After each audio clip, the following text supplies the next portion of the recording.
Bonjour chers bâtisseurs d'Afrique, aujourd'hui je vais vous présenter un de nos projets que nous sommes en train de réaliser. C'est juste pour répondre à la question d'un abonné qui demandait à savoir comment est-ce qu'on peut faire pour lire un plan sur un chantier. C'est vrai que j'ai développé une formation dans laquelle j'explique tout cela et c'est une formation que je vais lancer au mois de juin, mais aujourd'hui dans cette vidéo je vais vous permettre déjà d'avoir un aperçu de ce qu'on appelle lire un plan sur un chantier. Alors ça c'est la fondation d'un projet R+5. C'est un grand projet d'envergure, un grand projet situé au Cameroun dans la ville de Yaoundé, un grand projet d'envergure R+5. Bon là je vais vous présenter le plan. J'ai le plan à main. Le plan que vous voyez ici, c'est un plan de fondation. Alors regardez bien, le plan que vous avez ici, c'est un plan de fondation. Ça c'est le plan de fondation du projet et voici la réalisation que nous sommes en train de faire. Je ne sais pas quelle méthodologie je vais utiliser vraiment pour expliquer à l'abonné comment est-ce qu'on fait pour lire un plan sur le terrain, mais c'est assez complexe. C'est assez complexe et tout ce que je vais présenter ici, c'est que lorsque vous avez un plan comme celui-ci, l'une des premières des choses à déterminer par rapport à la réalisation du projet, c'est de connaître les niveaux. Ce qu'on appelle les niveaux ici, ce sont les différentes hauteurs, donc la profondeur de la fondation, quelle profondeur ça va avoir. Par exemple, ce projet-ci, nous avons ancré les semelles dans le sol à une profondeur de 4 mètres par rapport à la terre naturelle. Autant pour moi, par rapport à la terre naturelle. Donc si vous regardez ici, si vous regardez là par exemple ici là où je suis situé, c'est le terrain naturel. C'est le terrain naturel et à partir de ce terrain naturel, nous avons ancré les semelles dans le sol à une profondeur de 4 mètres.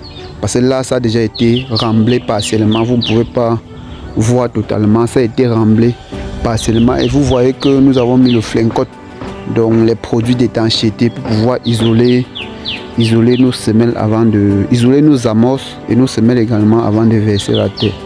Donc l'une des choses très importantes à prendre en considération dans un tel projet, dans l'exécution d'un plan sur le terrain, c'est de déterminer les niveaux, savoir à quelle hauteur la fondation finit.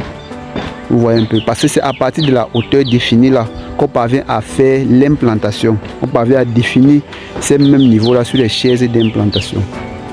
Donc c'est ça, de prime abord, c'est ça. Et après avoir déterminé les chaises d'implantation, vous pouvez maintenant par la suite déterminer ce qu'on appelle les axes. Déterminer les axes, parce que si vous regardez là par exemple sur le plan, vous allez voir les différents axes. Vous allez voir les axes en chiffres et les axes en lettres. Ouais, vous allez voir les axes en chiffres, vous allez voir les axes en lettres. Donc lorsqu'on fait les chaises d'implantation, après avoir fait les chaises d'implantation, qu'est-ce qu'on fait? On repère les différents axes sur les chaises d'implantation. C'est très important et c'est très capital.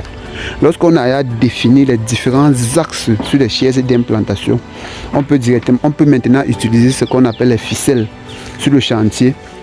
Je ne vais pas vous donner la technique, je ne vais pas vous imposer la technique que vous allez utiliser pour définir vos axes. Vous pouvez utiliser les appareils topographiques, vous pouvez utiliser la méthode traditionnelle. Ça dépend de vous, ça dépend de vos moyens, ça dépend de vos capacités.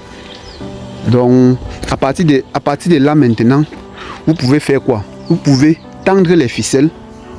Alors c'est à partir de tous ces ensembles d'axes là que vous avez la possibilité de sortir et les poteaux et les longrines et tout le reste en ce qui concerne la fondation. C'est rien que à partir des axes que vous pouvez sortir cela. Et sortir les axes, repérer le niveau, le niveau, renvoyer sur les chaises, sortir les axes d'implantation pour pouvoir repérer les poteaux, que ce soit même la cage d'ascenseur, parce que ce que vous voyez là c'est la cage d'ascenseur. Tout ça est représenté sur les chaises d'implantation. Alors c'est durant la formation que j'ai prévu organiser pour les jeunes apprenants, également ceux qui veulent avancer dans le domaine du BTP, la construction, bâtiment. Je vais vraiment expliquer cela de fond en comble. Donc c'était juste dans cette vidéo pour pouvoir répondre à la question de cet abonné là qui était celle de savoir comment est-ce qu'on fait pour lire un plan sur le terrain.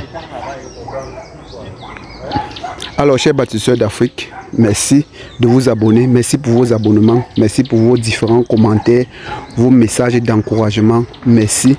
Et ensemble, nous allons bâtir l'Afrique. Chers bâtisseurs d'Afrique, à votre succès. Merci.